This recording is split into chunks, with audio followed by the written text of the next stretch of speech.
Salut à tous, alors c'est Frédéric Delavie. Alors ce soir je voulais faire une petite vidéo pour vous parler du grand débat qui avait été organisé par le gouvernement Macron, par Macron, pour justement essayer de trouver des solutions à cette crise des Gilets jaunes, plutôt cette révolution, si on veut vraiment dire le mot exact. C'est une révolution moderne, mais une véritable révolution, une prise de conscience du peuple français, de sa situation en fin de compte d'esclave dans un système qui est une parodie de démocratie. On voit bien que les gens ont compris ça. Alors évidemment, ce grand débat était en vérité fait à la base pour noyer le poisson en essayant justement de faire dialoguer les gens par l'intermédiaire des maires, j'ai vu. Alors, on va voir qu'en vérité, il y a quelque chose de très bien qui est sorti de ça, il y a quelque chose de très dangereux pour le gouvernement, c'est-à-dire qu'ils ont, en fin de compte, peut-être trouvé une solution sans le vouloir, ça arrive souvent comme ça, Et ce grand débat avait été fait pour noyer le poisson en essayant de justement donner aux maires la possibilité de parler de tout ce qu'ils désireraient faire, de tout ce qu'ils désiraient apporter, et puis aussi de permettre aux gens d'envoyer par courrier, de dire par le contact de leur maire ce qu'ils désireraient. Alors tout ça, c'était quelque chose qui était fait pour noyer le poisson par le gouvernement, pour éviter bien sûr d'en venir au RIC et au référendum, et aux propositions de loi par le peuple, d'abrogation de loi, aux propositions de loi, ou de pétition, par un système de pétition. En fin de compte, c'était fait pour noyer le poisson, puisque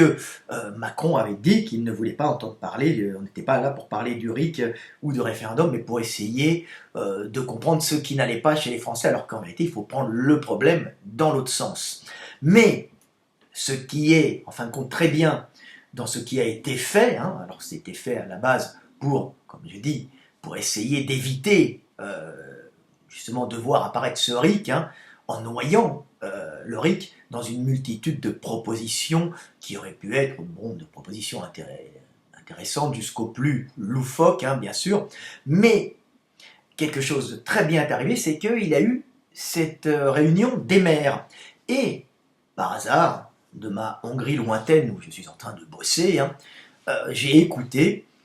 en partie bien sûr, je ne vais pas me taper toutes les réunions de maires, mais j'ai écouté en partie ces réunions organisées par le gouvernement, ces réunions où on voit tous les maires qui étaient réunis et qui dialoguaient en direct avec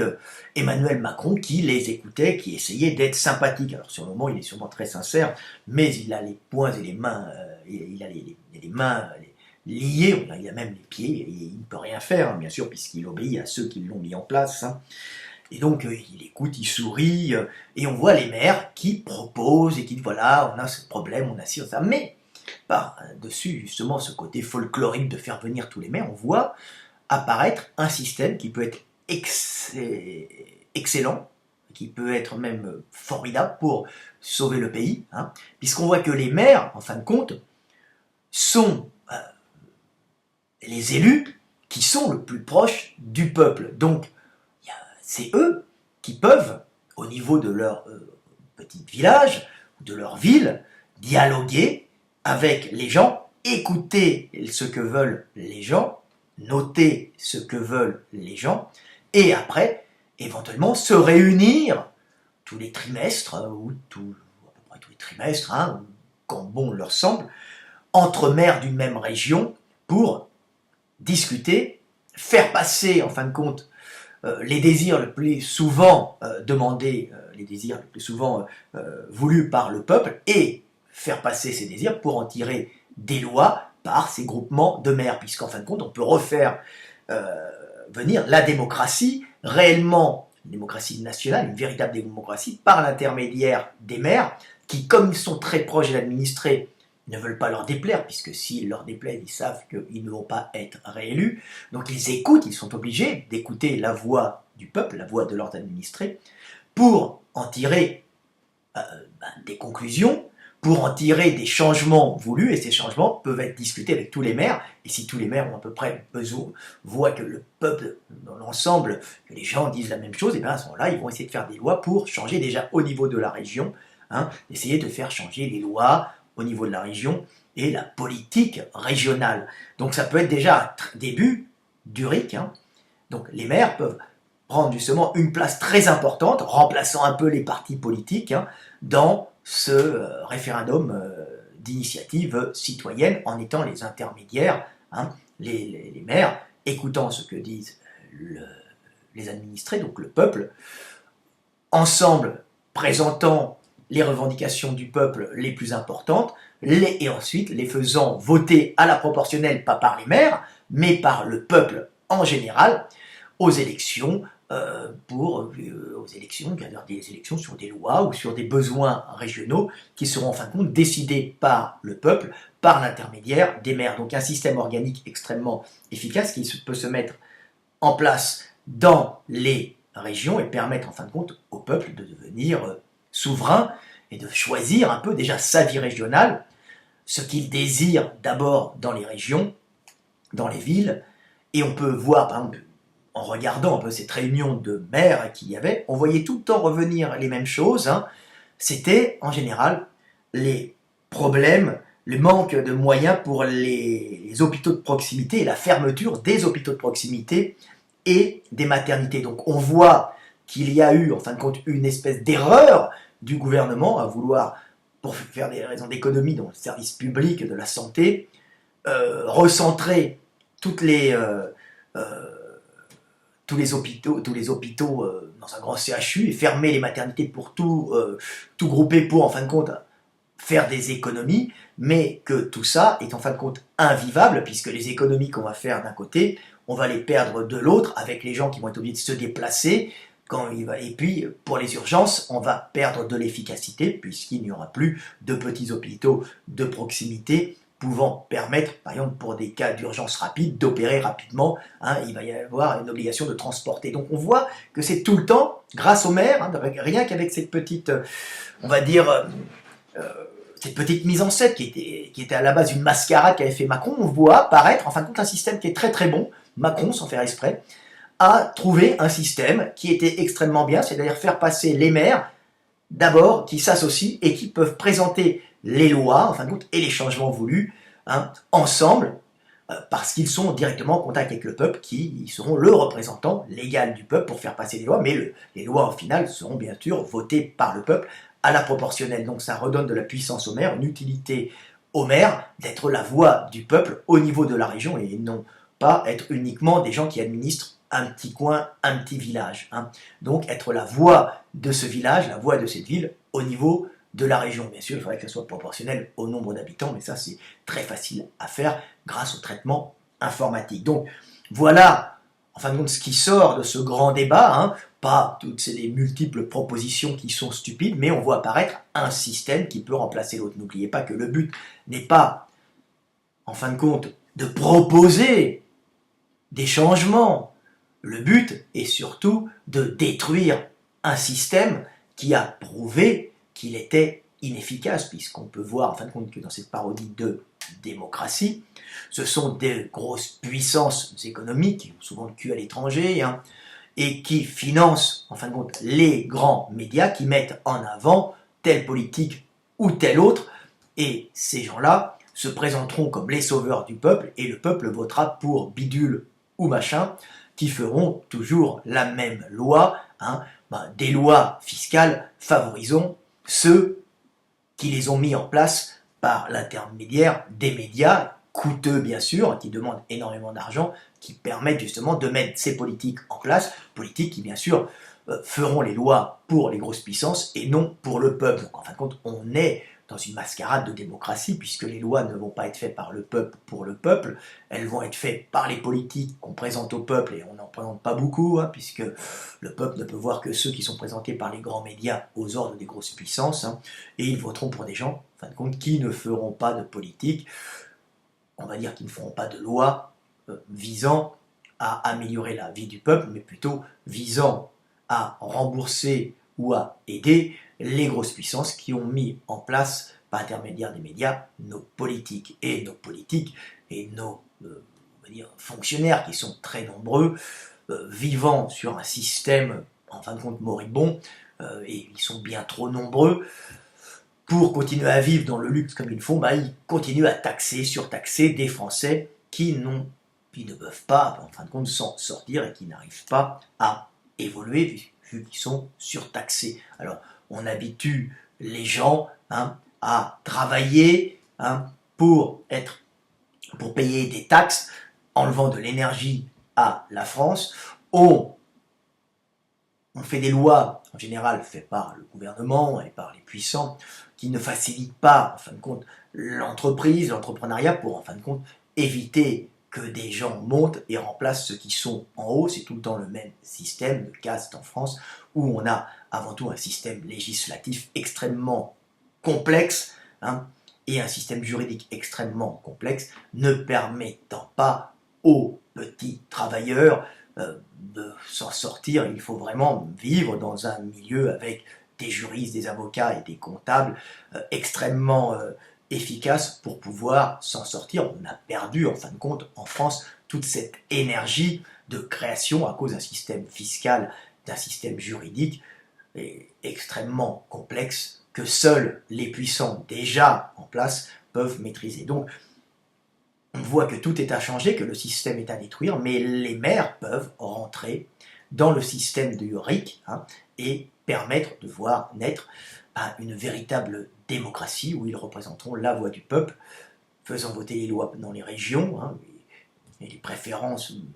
ce qu'il sera entrepris au niveau de la région, ça sera voté par le peuple. Si vous voulez une piscine, si vous voulez une autoroute, si vous voulez, je ne sais pas, aménager des sentiers de randonnée, ou plutôt aménager une nationale à tel endroit, le peuple pourra voter. Alors en général, on votera plutôt dans les communes, après on vote dans les régions, mais les maires peuvent présenter aussi des lois,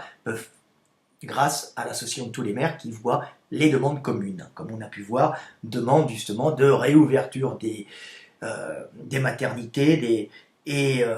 de réouverture, comme on a vu on entendait souvent ça, de réouverture des hôpitaux de proximité qui ont été fermés au détriment des CHU. Attention, ça fait des milliers de morts par an, puisque les gens qui ne peuvent pas être traités en urgence sont obligés de transporter. On perd un temps fou et on voit des gens mourir. Ce n'est pas du rigolo, on est quand même dans des véritables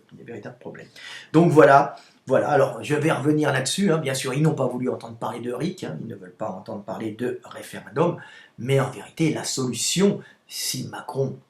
voulait écouter son gouvernement, c'est de donner au peuple, justement, le pouvoir de choisir ses lois, et justement, ça peut passer par les maires, comme ça peut passer aussi par des associations apolitiques, ou même par des partis politiques qui se pourraient, en groupe, on appelle ça des assemblées constituantes, présenter, ça fait très bien de dire assemblée constituante, ça fait un télo, mais on peut très bien, justement, utiliser les partis politiques ou des associations apolitiques pour, en groupe de citoyens, proposer des lois, et par référendum, justement, d'abord par pétition, ça permettrait de récupérer pas mal de voix, ces associations puissantes associations ou partis puissants pourraient récupérer des voix et proposer, justement, si elles dépassent tant, les pétitions dépassent tant d'individus, pouvoir proposer ces lois d'une façon générale, au vote général de la communauté française, donc à la proportionnelle au vote électronique. Alors on dira oui, le vote électronique, c'est un peu, il ne peut pas faire un bout de papier, bien sûr pour chaque loi. Et l'avantage du vote électronique, c'est que maintenant c'est relativement sécurisé avec les blockchains. Il y a des systèmes de sécurité qui ont été quand même mis au point, puisque la plupart des transactions financières se font maintenant par transactions sécurisées, donc c'est quand même des systèmes qui sont très au point, même s'il faut faire très attention au niveau des lois, mais on peut arriver à un système où les Français peuvent par association, par leur maire, proposer, association de maires, des groupements régionaux de maires, proposer des lois, proposer aussi des révocations de politique, s'ils sont considérés comme pas bons, mais il y en aura de moins en moins de toute façon, puisque on n'aura plus besoin de cette caste politique du Sénat, du Parlement, puisque les lois seront faites par le peuple, et mise en conformité par des groupes de juristes nommés, en fin de compte, peut-être par le gouvernement, et d'un autre côté par des associations indépendantes qui permettront justement aux lois qui vont être proposées et votées par le peuple de s'accorder, parce que c'est très très dur de faire des lois, il faut que ces lois s'accordent ensemble, c'est un casse-tête, mais on peut proposer des lois à ce moment-là. Donc c'est très facile de proposer des lois avec un système électronique. Ce qu'il faut, c'est, en fin de compte, avoir une chaîne de télévision qui ne proposerait que les lois proposées par les partis, les associations, les maires, les régions. Hein. Ces lois, à ce moment-là, seraient votées par le peuple ou annulées par le peuple, hein, il suffirait d'avoir des pétitions pour les proposer, et toutes les lois seraient votées par le peuple, il suffirait d'ouvrir son ordinateur ou de regarder sa télé, et à ce moment-là, par son ordinateur, de cliquer, hein, il faudra avoir une carte, on peut le faire avec des cartes comme ça qui existent hein, pour avoir dans certains pays accès à son compte en banque, ce sont des cartes sécurisées qui permettent d'avoir accès à leur compte en banque, hein. On met ça sur une clé USB, on a une carte à code, donc il n'y a que vous qui pouvez avoir accès à votre compte, bon, il n'y aura que vous qui pourrez avoir accès à votre voix, donc on sait qu'il y a à voter, vous êtes un numéro, vous êtes anonyme, mais un numéro, c'est un moyen comme un autre, hein, et ça peut être aussi dématérialisé, vous êtes uniquement un numéro, un code sécurisé, et bien sûr, il faut toujours vérifier tout ça. Alors on vous dira, oui, les anti-vote électronique, hein, qui sont souvent des gens qui ont été influencés par les partis en place, on va dire par les puissances en place, vous diront que ça peut se faire pirater, trafiquer.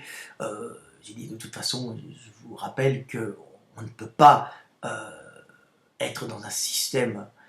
plus antidémocratique que le nôtre actuellement, puisque de toute façon, les lois, vous ne les votez pas, et vous les laissez voter, par exemple, à Marlène Schiappa. Hein. Donc si vous pensez que Marlène Schiappa a plus de légitimité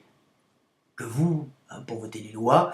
bah, si vous voulez, elle ne votera pas forcément comme vous le désirez. Donc on peut voir qu'en fin de compte, le mieux, ce serait que vous tentiez de voter les lois, et que le vote électronique est en fin de compte la solution, hein. Même si ça peut se faire pirater, il y a quand même des luttes, hein, il y a quand même des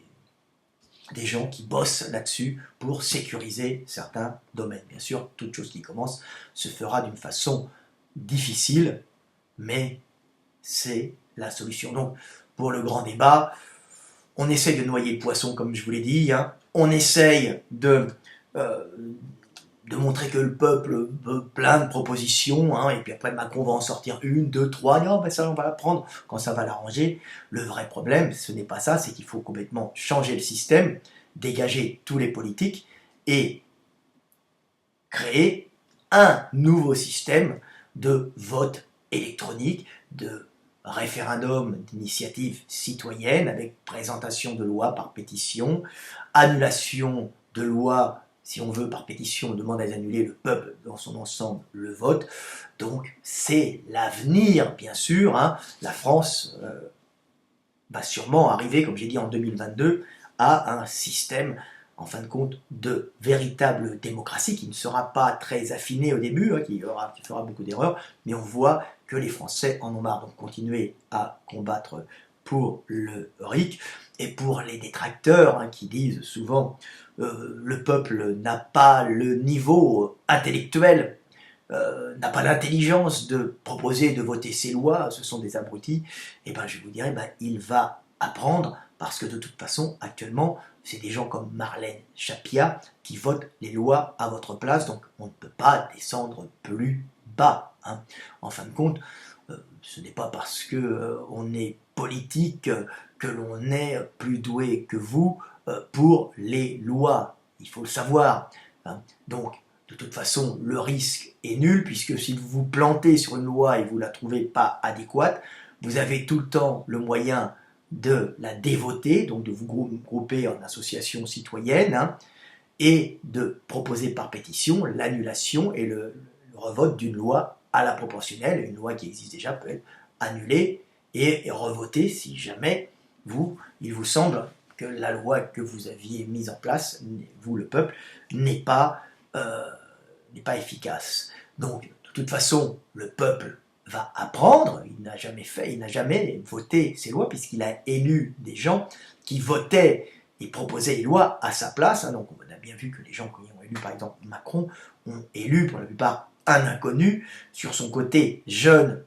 et dynamique, hein, qui était en fin de compte un pantin mis en place par les mêmes qui étaient derrière les socialistes, hein, et qui fait les lois pour, en fin de compte, les gens qui l'ont mis en place, et pas vraiment pour le peuple, parce que même s'il voudrait les faire pour le peuple, ben, il a les mains liées par ceux qui l'ont mis en place et qui détiennent les médias, qui peuvent très vite, en fin de compte, le faire tomber en le salissant, puisque les médias peuvent détruire, monter un homme, hein, et le détruire, justement par la rumeur ou par les affaires, et comme ils traînent tous,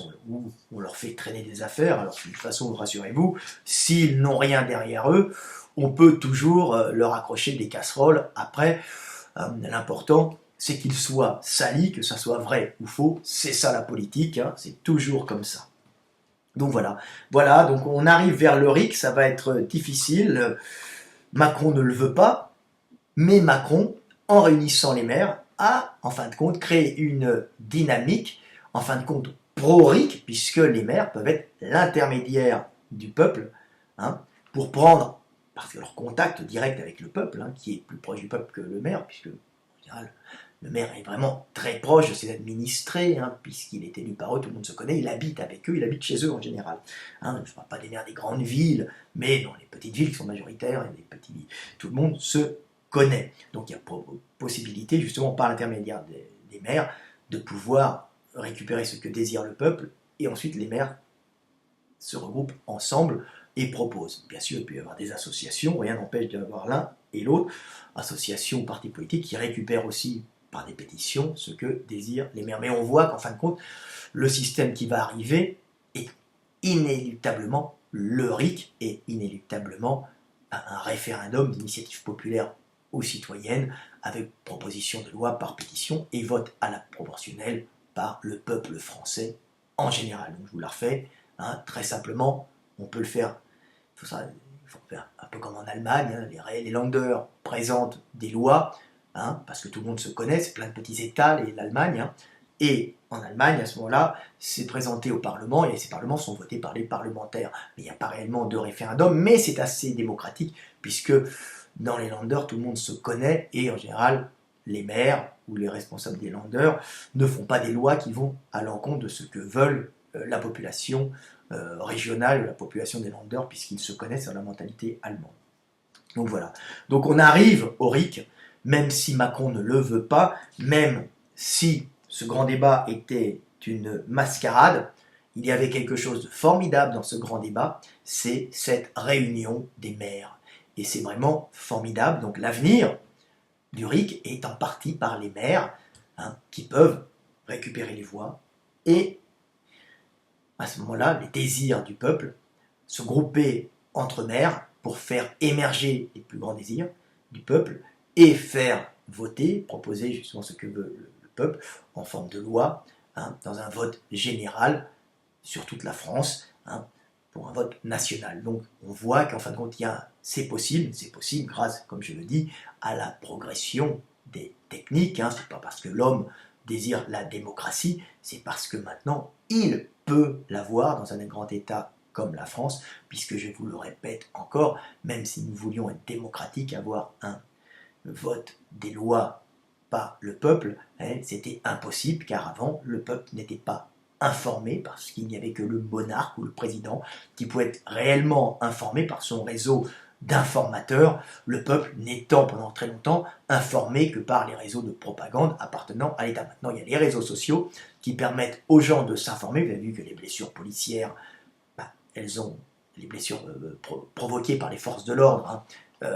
pendant ces soulèvements, cette révolution jaune, n'ont pas pu être cachées, hein, tout a été filmé. Donc c'est très dur pour un État de ne pas informer, en fin de compte, les citoyens. Donc on voit que les citoyens arrivent à s'informer entre eux par ces réseaux sociaux, donc arrivent à être quasiment aussi informés, en tout cas sur beaucoup de domaines, que les politiques. Donc c'est pour ça que maintenant chaque citoyen, à cause de ces informations qui circulent grâce aux réseaux sociaux, peut devenir quelqu'un qui votera en toute connaissance de cause, ou en tout cas en connaissance en meilleure connaissance de cause, puisqu'il y a bien sûr information, désinformation, mais les zones d'obscurité deviennent de plus en plus petites, et le peuple est de plus en plus informé grâce à ces réseaux sociaux qui permettent aux gens de discuter sur tout ce qui se passe. Et comme je vous dis, avant, il y avait que le monarque qui pouvait être informé par un réseau très coûteux de renseignements, d'espions, de gens qu'il avait partout, même les maires aussi, des fois, qui faisaient remonter les informations. Maintenant, même le peuple peut être quasiment informé comme un monarque ou un président de la République française, puisque en fin de compte, le président de la République française, en vérité, est un monarque, bien sûr. Ce n'est pas une démocratie. La France est une monarchie républicaine. C'est une simulacre de démocratie. Mais maintenant, on peut, puis grâce au traitement des données, on peut rapidement mettre en place des lois, mettre en communication les gens, mettre en communication les juristes, mettre en place des lois et les faire voter quasiment tous les jours de la semaine ou toute la semaine par le peuple. Alors évidemment, le peuple ne votera pas toutes les lois, comme je le dis tout le temps. Moi, la chasse à la palombe ne m'intéresse pas, mais s'il y a des gens qui veulent changer la chasse à la palombe, qui font une association, les dates de la chasse à la palombe, ou d'autres qui veulent l'interdire, il y aura des gens qui vont voter, et ça sera la proportionnelle. Ça sera comme ça. Donc on y avance à grands pas, le combat sera encore long, les gilets jaunes perdront encore des mains ou des yeux, il y aura encore des morts, mais de toute façon, ça doit arriver. Et ce grand débat qui était à la base fait pour détourner le peuple du véritable changement, c'est-à-dire un changement du système, pas demander au peuple ce qu'il désire au niveau, en fin de compte, des petites choses de la vie. On ne lui demande pas ce qu'il désire dans le détail, on lui demande en vérité ce qu'il désire dans l'ensemble, et le peuple français désire vivre sous démocratie et choisir son avenir. Donc première chose à demander, le RIC. Mon système et votre système, c'est le système qui va se mettre en place, et il n'y en aura pas d'autre. Ce n'est qu'une question de temps, et nos politiques savent que leur, en fin de compte, durée de vie en tant que politicien parasite est comptée, et qu'on n'aura bientôt plus besoin d'eux, et que le peuple va devenir souverain et va choisir, en fin de compte, les lois sous lesquelles il va vivre. Ça ne sera pas facile, il se trompera, mais n'oubliez pas qu'un enfant, quand il apprend à marcher, il ne marche pas bien du premier coup. D'abord, il essaye, il tombe, il se fait des bleus et des bosses un peu partout, pour un jour arriver à mettre un pied devant l'autre d'une façon rythmée, et un jour être capable de partir